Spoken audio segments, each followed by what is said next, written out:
हड़प्पा सभ्यता की खोज सर्वप्रथम किस वर्ष हुई थी? तो आपको याद रखना है कि हड़प्पा सभ्यता की खोज सर्वप्रथम 1921 में हुई थी। और किसने किया था?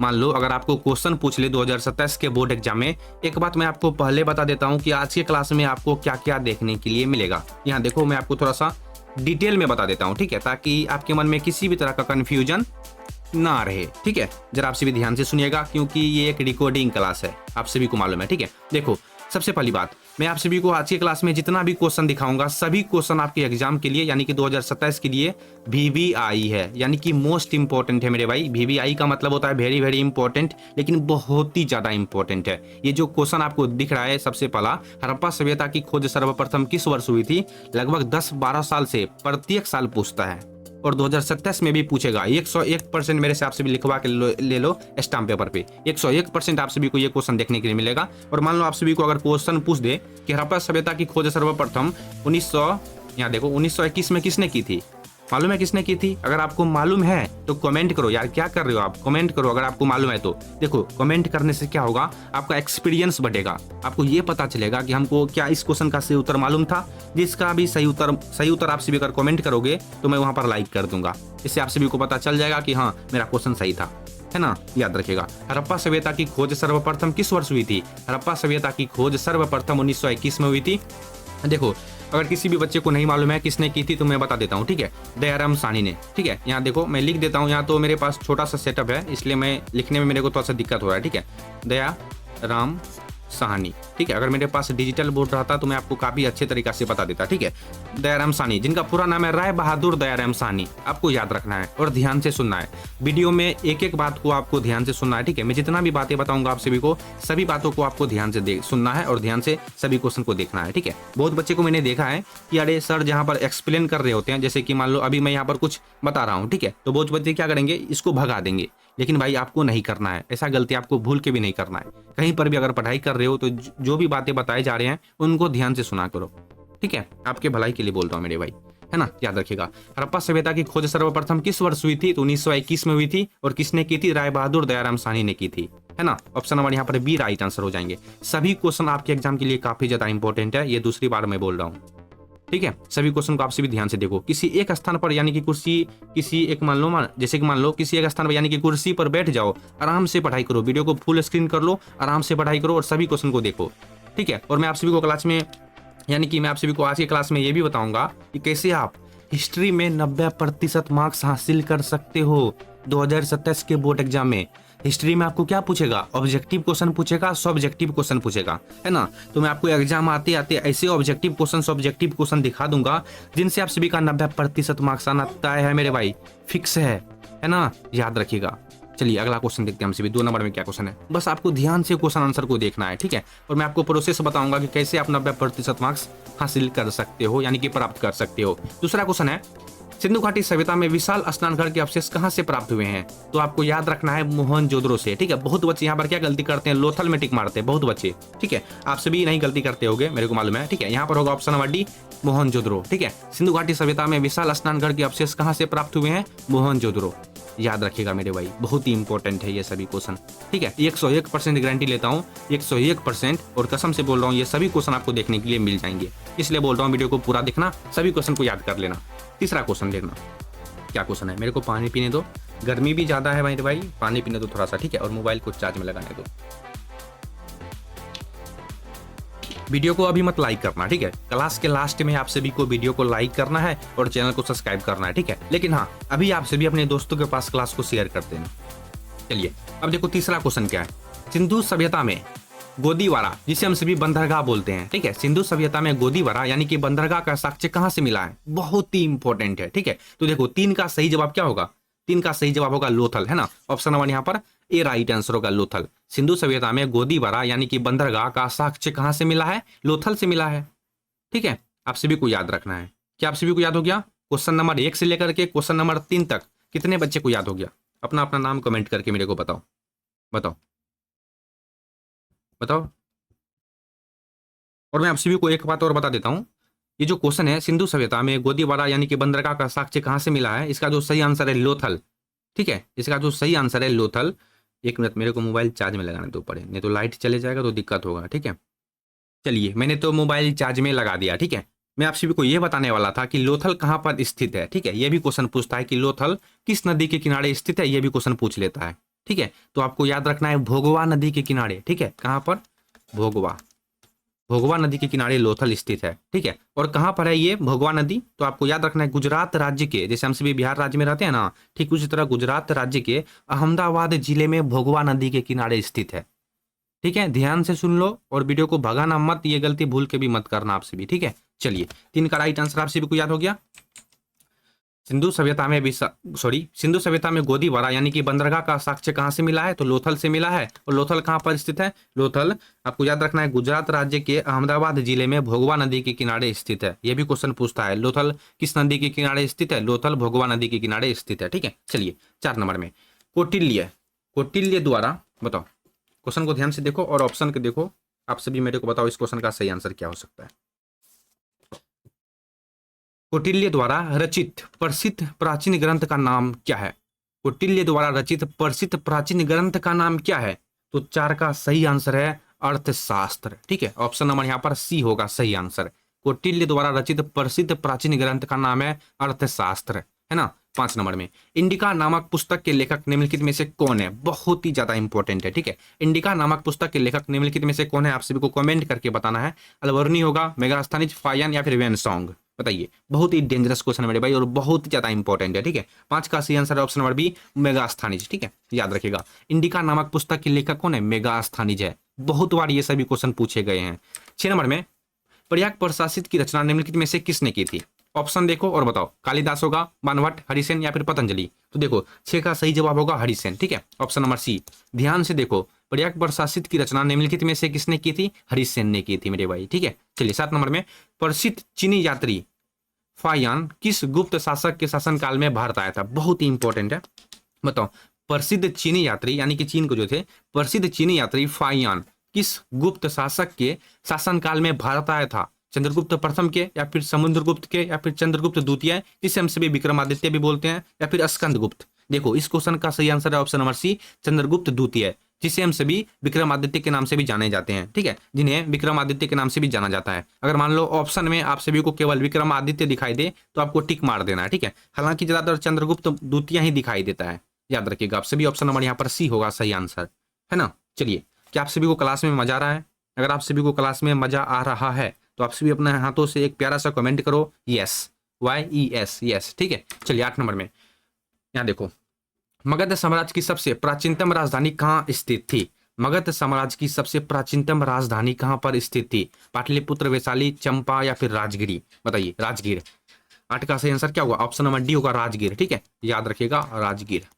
ऑप्शन नंबर डी सही है मेरे भाई। मगध साम्राज्य की सबसे प्राचीनतम राजधानी कहाँ पर थी? ऑप्शन नंबर डी राजगीर में थी, ठीक है। चलिए, मौर्य वंश की स्थापना किसने की थी? मौर्य वंश की स्थापना बिंदुसार, अशोक, चंद्रगुप्त मौर्य या फिर कुणाल? बताइए। 9 का सही जवाब होगा जी चंद्रगुप्त मौर्य। ऑप्शन नंबर यहाँ पर सी होगा सही आंसर। मौर्य वंश की स्थापना किसने की थी? चंद्रगुप्त मौर्य ने की थी, ठीक है। 10 नंबर में अशोक किस प्रसिद्ध प्राचीन राजवंश का शासक था? अशोक किस प्रसिद्ध प्राचीन राजवंश का शासक था? यह क्वेश्चन ऐसे भी पूछता है, अशोक किस वंश का शासक था? अशोक किस वंश का शासक था? नंद वंश, मौर्य वंश, गुप्त वंश या फिर शुंग वंश? तो देखो, 10 का सिंपल सा आंसर है मौर्य वंश होगा, ठीक है। ऑप्शन नंबर यहाँ पर बी होगा करेक्ट आंसर, ठीक है। चलिए, 11 नंबर में वेदों की कुल संख्या प्राचीन भारतीय परंपरा में कितनी मानी गई है? वेदों की कुल संख्या प्राचीन भारतीय परंपरा में कितनी मानी गई है? 2, 3, 4 या फिर 6? तो देखो, सिंपल सा है, 11 का सही आंसर ऑप्शन नंबर सी 4 होगा, ठीक है। ऋग्वेद, सामवेद, यजुर्वेद, अथर्ववेद? सुन लिया आपसे भी ध्यान से, वेदों की कुल संख्या 4 है। कौन कौन सा है? सामवेद, यजुर्वेद, अथर्ववेद, ऋग्वेद, ठीक है। याद रखिएगा। महाभारत महाकाव्य की रचना मूलतः किस भाषा में हुई थी? देखो, बहुत ही इंपॉर्टेंट है, महाभारत की रचना किस भाषा में हुई थी, यही क्वेश्चन बोला जा रहा है 12 नंबर में, ठीक है। तो आपको याद रखना है महाभारत की रचना संस्कृत भाषा में हुई थी, ठीक है। ऑप्शन नंबर ए सही आंसर होगा।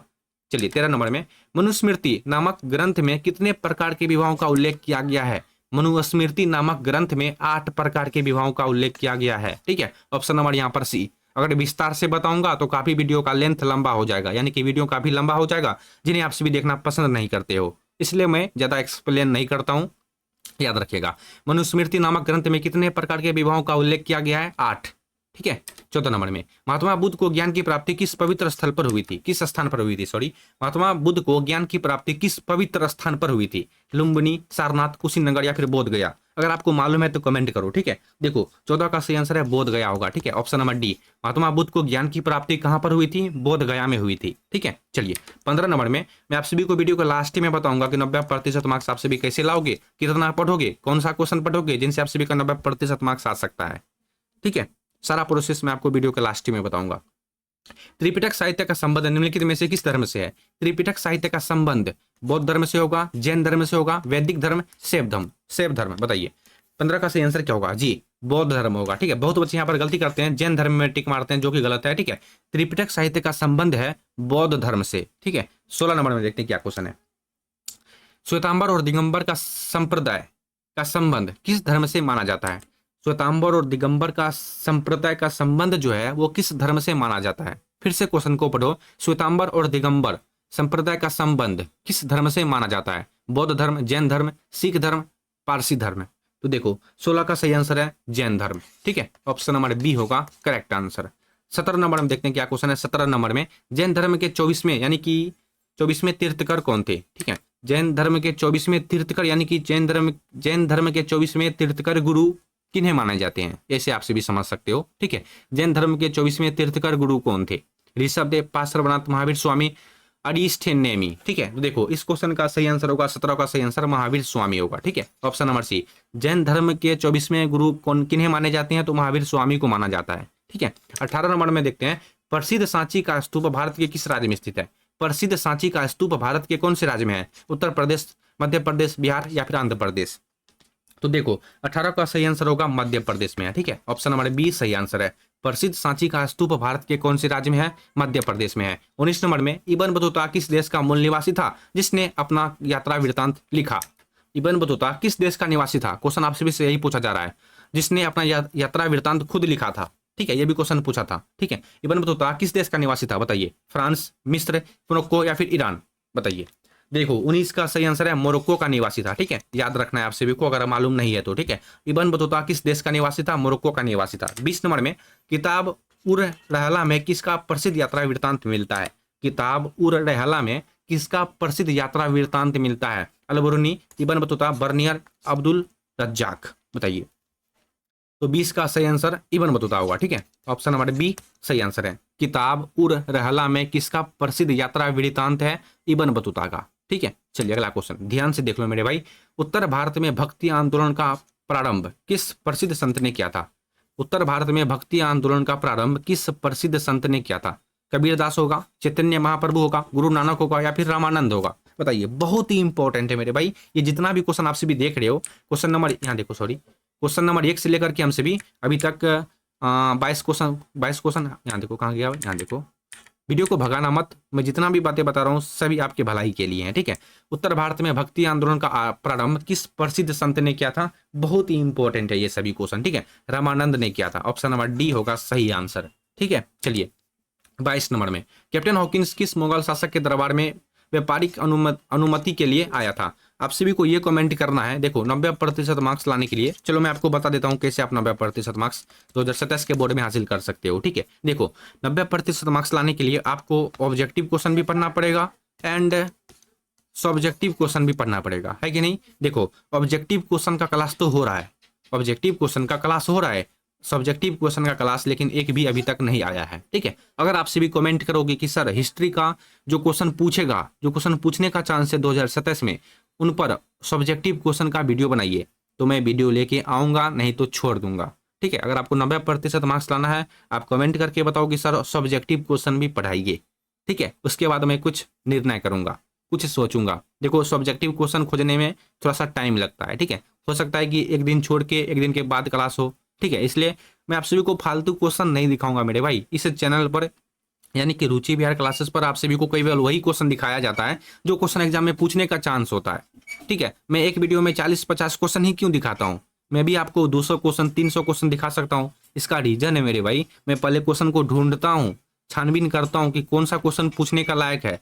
सब पल यानी कि 10 साल के अनुभव से मैं पता लगाता हूँ कि कौन सा क्वेश्चन किस साल पूछा गया है और 2027 में क्या पूछेगा। इनको पहले चेक करता हूँ, उसके बाद मैं आपके साथ शेयर करता हूँ, ऐसा नहीं कि कोई भी क्वेश्चन लेता हूँ आपके सामने डाल देता हूँ, ऐसा नहीं है। सब्जेक्टिव क्वेश्चन बनाने में तो और भी मेहनत लगेगा। आप सभी कमेंट करोगे, चैनल को सब्सक्राइब करोगे, दोस्तों के साथ शेयर करोगे। सपोर्ट, आप लोगों की सपोर्ट की मेरे को बहुत ज़्यादा ज़रूरत है मेरे भाई, ठीक है, बहुत ज़्यादा ज़रूरत है। मैं भी चाहता हूँ कि अपने विद्यार्थी को डिजिटल बोर्ड पे पढ़ाऊँ, अच्छे अच्छे तरीके से बताऊँ, ठीक है। उसके लिए आपको सपोर्ट करना पड़ेगा। वीडियो को लाइक क्या करो, ज़्यादा से ज़्यादा शेयर किया करो, और कुछ नहीं कहना चाहूँगा। मैं आप सभी से पैसा वैसा नहीं मांग रहा हूँ। सभी कोर्स, जितने भी कोर्स होते हैं सबको आगे चल के फ्री में दिया जाएगा। जो बच्चे आगे चल के एग्जाम देंगे उनके लिए बोल रहा हूँ, ठीक है। चलिए आगे आपकी मर्जी। तो 22 नंबर में क्वेश्चन था, कैप्टन हॉकिंस किस मुगल शासक के दरबार में व्यापारिक अनुमति के लिए आया था? अकबर, जहांगीर, शाहजहां या फिर औरंगजेब? बताइए। तो देखो 22 का सही आंसर है। देखो मैं यहाँ पर भी एक्सप्लेन करके बता सकता हूँ मेरे भाई। देखो वीडियो का लेंथ ना, अगर आपको एक्सप्लेन करके बताऊंगा, विस्तार से बताऊंगा, तो वीडियो का लेंथ लगभग 1 घंटा का हो जाएगा, जिन्हें आप सिर्फ देखना पसंद नहीं करोगे। रिकॉर्डिंग क्लास है ना, इसलिए। अगर डिजिटल बोर्ड वाला क्लास रहता तो आपसे भी 2 घंटा की भी क्लास आपसे भी देखोगे, जो बड़े बड़े टीचर दिखाते हैं, ठीक है। भले वीडियो में आधा घंटा खड़ा रहा, फिर भी आप सभी देखोगे उनको, ठीक है। क्योंकि यहाँ पर आप सभी को मेरा चेहरा तो दिखाई नहीं दे रहा है, इसलिए आप सभी वीडियो को छोड़ के चले जाओगे। इसलिए मैं आप सभी को डायरेक्ट क्वेश्चन दिखाता हूँ, ठीक है। कैप्टन हॉकिंस किस मुगल शासक के दरबार में व्यापारिक अनुमति के लिए आया था? बताइए। तो 22 का सही आंसर है जहांगीर, ठीक है। ऑप्शन नंबर बी होगा सही आंसर। 22 का सही जवाब है option number B, Jahangir. Captain Hawkins किस मुगल शासक के दरबार में व्यापारिक अनुमति के लिए आया था? जहांगीर के दरबार में आया था, ठीक है। चलिए 23 नंबर में, विजयनगर साम्राज्य की स्थापना दो भाइयों यानी कि हरियर और बुक्का ने किस वर्ष की थी? आप सभी को मालूम है हरियर और बुक्का आपस में कौन थे? एक दूसरे के भाई थे, ठीक है। विजयनगर साम्राज्य की स्थापना किसने की थी? हरियर और बुक्का ने की थी, दो भाइयों ने मिलकर के। लेकिन कब की थी, यही आप सभी से क्वेश्चन पूछा जा रहा है 23 नंबर में, ठीक है। 1326 में होगा, 1336 में, 1356 में, 1426 में? बताइए, अगर आपको जानकारी है तो बताइए। देखो 1336 होगा मेरे भाई, ठीक है। ऑप्शन नंबर बी सही आंसर है। विजयनगर साम्राज्य की स्थापना किसने की थी? हरियर और बुक्का ने की थी। कब की थी? 1336 में की थी, ठीक है। 24 नंबर में, विजयनगर साम्राज्य का सबसे महानतम शासक किसे माना जाता है? बहुत ही इंपॉर्टेंट है, ठीक है, बहुत ही इंपॉर्टेंट क्वेश्चन ये सभी क्वेश्चन। विजयनगर साम्राज्य का सबसे महानतम शासक किसे माना जाता है? हरिहर द्वितीय, बुक्का राय, कृष्णदेव राय, ठीक है जी। ऑप्शन नंबर यहाँ पर सी होगा मेरे भाई, ठीक है। कृष्णदेव राय को माना जाता है, ठीक है। 24 का सही आंसर ऑप्शन नंबर सी होगा। 25 नंबर में, प्रसिद्ध विरूपाक्ष मंदिर विजयनगर साम्राज्य के लिए किस ऐतिहासिक स्थल पर स्थित है? प्रसिद्ध विरूपाक्ष मंदिर जो है विजयनगर साम्राज्य विजयनगर साम्राज्य के किस ऐतिहासिक स्थल पर स्थित है? हम्पी में, ठीक है। ऑप्शन नंबर ए सही आंसर है, याद रखिएगा। 25 का सही आंसर है ऑप्शन नंबर ए, ठीक है। पानी पी लेता हूं, तब तक आप सभी वीडियो को लाइक कर दो, ठीक है। अगर आप सभी को यहाँ तक वीडियो अच्छा लगा हो तो वीडियो को लाइक करना, दोस्तों के साथ शेयर करना। मैं पानी पीता हूँ। चलिए अब देखिएगा 26 नंबर में क्या क्वेश्चन है, यानी कि 26 नंबर में, अकबरनामा और आइन ए अकबरी की रचना किसने की थी? देखो 90% मार्क्स लाने के लिए आप सभी सोच रहे हो कि सर आपने इतना ही क्वेश्चन पढ़ने से 90% मार्क्स नहीं हासिल हो सकता है, ठीक है। देखो 2027 तक मैं जितना भी क्लास लेके आऊंगा, चाहे ऑब्जेक्टिव क्वेश्चन का हो चाहे सब्जेक्टिव क्वेश्चन का हो, ठीक है। अभी तो हम सभी ऑब्जेक्टिव क्वेश्चन का क्लास कर रहे हैं। देखो इनसे पहले भी, यानी कि 2027 बोर्ड एग्जाम के लिए क्लास 12 के हिस्ट्री का, इनसे पहले भी क्लास लगभग 4-5 क्लास करवा दिया गया है। अगर आप सभी नहीं देखे हो तो जाकर के जरूर देखना इस वीडियो को पूरा देखने के बाद।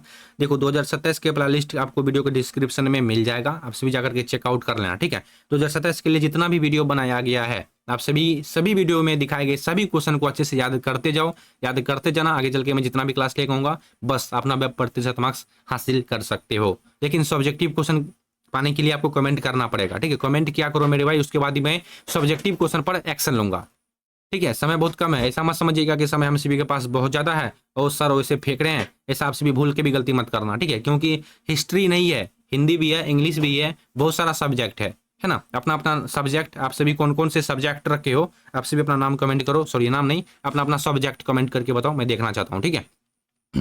ताकि मैं ज्यादा से ज्यादा उन पर वीडियो बनाऊं। अकबरनामा और आइन ए अकबरी की रचना किसने की थी? अमीर खुसरो, अबुल बुरनी, अबुल फजल, फैजी? बताइए। तो देखो 26 का सही आंसर है अबुल फजल, ऑप्शन नंबर सी सही आंसर होगा। अकबरनामा और आइन ए अकबरी की रचना किसने की थी? अबुल फजल ने की थी, ठीक है। 27 नंबर में, भारत में तंबाकू का पौधा सर्वप्रथम किसके द्वारा लगाया गया था? बहुत ही इंपॉर्टेंट है। भारत में तंबाकू का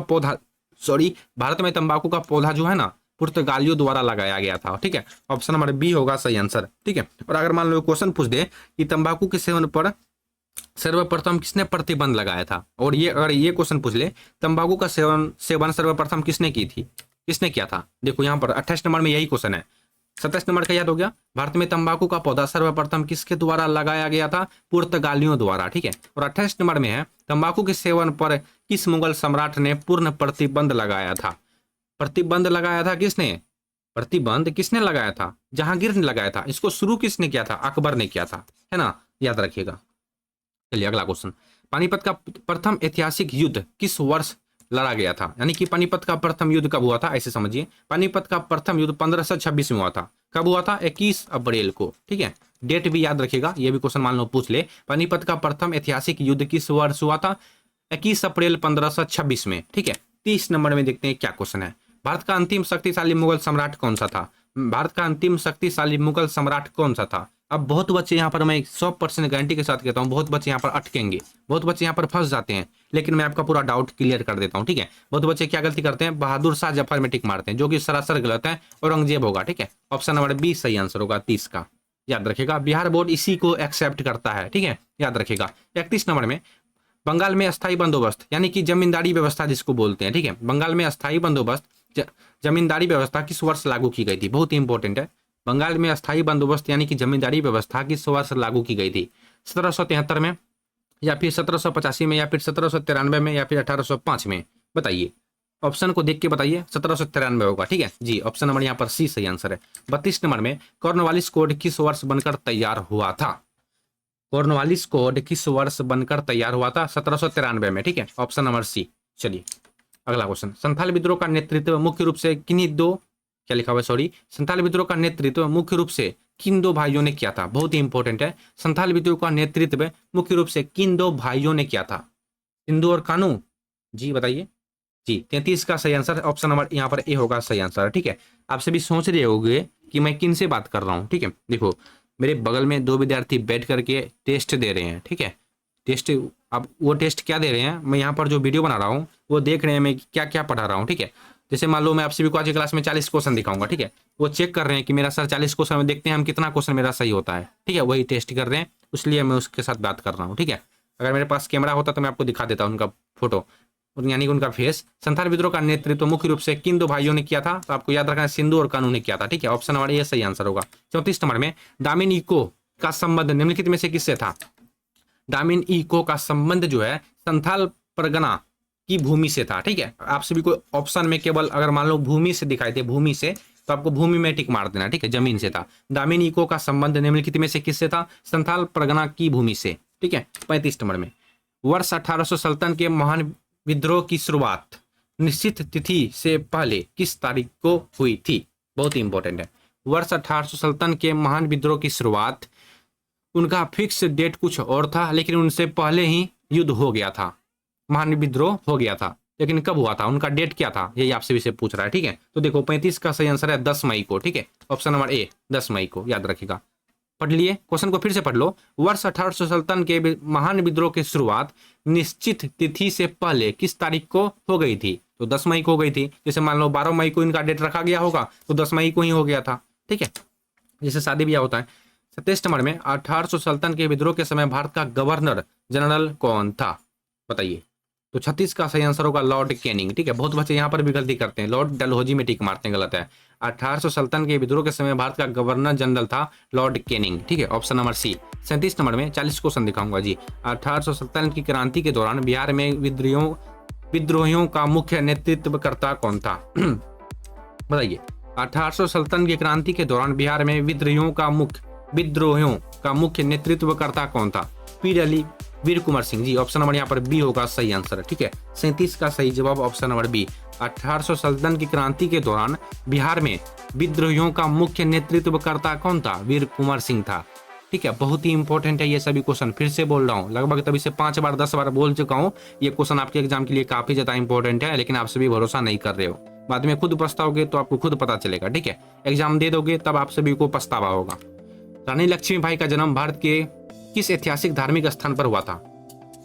रानी लक्ष्मीबाई का जन्म कहाँ पर हुआ था? आप सभी ऐसे समझ सकते हो, ठीक है। क्वेश्चन आप सभी को ऐसे ही रहेगा एग्जाम में, ठीक है। जैसे मान लो 38 नंबर का क्वेश्चन आप सभी देख रहे हो, रानी लक्ष्मीबाई का जन्म भारत के किस ऐतिहासिक धार्मिक स्थान पर हुआ था? तो आपको याद रखना है काशी में, जिसे हम सभी वाराणसी के नाम से भी जानते हैं, ठीक है। ऑप्शन नंबर बी सही होगा 38 का, ठीक है। पहले तो क्वेश्चन पूछता था कि रानी लक्ष्मीबाई का जन्म कहाँ पर हुआ था, तो आप सभी टिक मार देते थे काशी में। लेकिन 2027 में क्वेश्चन को थोड़ा सा घुमा फिरा के पूछेगा ताकि बच्चे उलझ जाए। लेकिन आप सभी टेंशन मत लो, आप सभी रुचि बिहार क्लासेस से पढ़ रहे हो, सारा डाउट आपका क्लियर हो जाएगा एग्जाम आते तक। ठीक है, 39 नंबर में भारत की राजधानी कलकत्ता से दिल्ली किस वर्ष स्थानांतरित की गई थी, यानी कि ट्रांसफर की गई थी। स्थानांतरित मतलब स्थानांतरित हो गया ऐतिहासिक भाषा, लेकिन इंग्लिश में हम सभी ट्रांसफर बोलते हैं। ठीक है, बताइए कब हुई थी। भारत की राजधानी कलकत्ता से, पहले भारत की राजधानी कहाँ पर थी, कलकत्ता, लेकिन अब नई दिल्ली हो गई है। ठीक है, ये कब हुई थी, यही आपसे से क्वेश्चन पूछा जा रहा है। भारत की राजधानी कलकत्ता से दिल्ली कब स्थानांतरित हुई थी, 1909 में, 1910 में, 1911 में या फिर 1912 में, बताइए मेरे भाई जी। ऑप्शन नंबर सी 1911 में। ठीक है, ऑप्शन नंबर यहाँ पर सी होगा सही आंसर, याद रखिएगा। और सबसे लास्ट क्वेश्चन आज की क्लास का, भारत में रेलवे की शुरुआत, देखो मैं भी आपको 100 क्वेश्चन, 200 क्वेश्चन, 500 क्वेश्चन, 1000 क्वेश्चन मैं भी आपको दिखा सकता हूँ, लेकिन ऐसा मैं कतई नहीं करूंगा, भूल के भी नहीं गलती, ऐसा गलती मैं भूल के भी नहीं करूंगा। ठीक है, मैं लेकिन ये नहीं चाहता हूँ कि मैं आपको 1000 क्वेश्चन दिखा दूं, वीडियो का लेंथ 4 घंटा का बना दूं, 5 घंटा का वीडियो बना दूं, पूरा फिल्म में बना दूं, ऐसा मैं नहीं चाहता हूं। ठीक है, मैं चाहता हूं बच्चे को वही क्वेश्चन दिखाया जाए जो क्वेश्चन मेरे भाई पूछने का चांस होता है, जो क्वेश्चन पूछा जा सकता है 2027 में, अगले साल। इसलिए मैं बोल रहा हूँ, मैं जो बोल रहा हूँ सभी क्वेश्चन को ध्यान से देखो, मैं जो बोल रहा हूँ उनको ध्यान से सुनो, और जैसा बोल रहा हूँ उनको प्रोसेस को फॉलो करो, 90% मार्क्स आपसे भी हासिल कर पाओगे। ठीक है, इनसे पहले वाले क्लास को अगर आपसे भी नहीं देखे हो तो वीडियो के प्लेलिस्ट का लिंक आपको वीडियो के डिस्क्रिप्शन में मिल जाएगा। जिनका जो सब्जेक्ट है जाकर के वीडियो देखना, 90% मार्क्स आपसे भी कैसे ला सकते हो हर एक वीडियो में बताया गया है। ठीक है, चलिए सबसे लास्ट क्वेश्चन देख लो। भारत में रेलवे की शुरुआत सर्वप्रथम मुंबई से ठाणे के बीच किस वर्ष हुई थी, सॉरी कहाँ गया, भारत में आप सभी को मालूम है भारत में रेलवे की शुरुआत सबसे पहले कहाँ से कहाँ तक चली थी। भारत में रेल सबसे पहले कहाँ से कहाँ तक चली थी, तो मुंबई से ठाणे के बीच चली थी। लेकिन कब चली थी, यही क्वेश्चन पूछा जा रहा है। आपको याद रखना है 16 अप्रैल। ठीक है, 16 अप्रैल कब, 16 अप्रैल 1853 में भारत में रेलवे की शुरुआत सर्वप्रथम मुंबई से ठाणे के बीच कब हुई थी, 16 अप्रैल 1853 में हुई थी। ठीक है, मुंबई से ठाणे के बीच कब चली थी, 16 अप्रैल को लॉन्च हुआ था 1853 में। ठीक है, याद रखिएगा। तो ये थे बिहार बोर्ड परीक्षा 2027 के लिए, आपके एग्जाम के लिए, यानी कि हिस्ट्री का लगभग 40 most important VVI objective question, जो आपके एग्जाम के लिए काफी ज्यादा इंपॉर्टेंट है। ठीक है, अगर आप सभी को भरोसा नहीं हो रहा है तो आप सभी भरोसा मत करो, अगर आप सभी को कतई थोड़ा सा भी भरोसा है तो आप सभी सहमत रहो, वीडियो को लाइक कर दो, दोस्तों के साथ शेयर कर दो और चैनल को सब्सक्राइब कर लो। ठीक है, देखो मैं सब्सक्राइब करने के लिए इसलिए बोलता हूँ, मैं जब भी क्लास लेकर आऊंगा ना तो सबसे पहले नोटिफिकेशन आपके पास पहुंच जाएगा, यानी कि सबसे पहले आपके पास वीडियो पहुंच जाएगा। ठीक है, इसलिए बोल रहा हूँ, उससे आगे आपकी मर्जी है। और फिलहाल के लिए आप सभी को ये वीडियो आप कैसी लगी, अगर अच्छी लगी हो तो कमेंट में एक बार प्यारा सा, यानी कि अच्छी लगी जरूर कमेंट करना, और वीडियो को लाइक 100% कर देना। ठीक है, और अगला टॉपिक आप सभी को, यानी कि अगला वीडियो आप सभी को कौन से सब्जेक्टिव पे चाहिए, ऑब्जेक्टिव क्वेश्चन चाहिए या फिर सब्जेक्टिव क्वेश्चन चाहिए, ये कमेंट कर देना। ठीक है, चलिए फिलहाल के लिए आप सभी पढ़ते रहिए, तब तक के लिए जय हिंद जय भारत।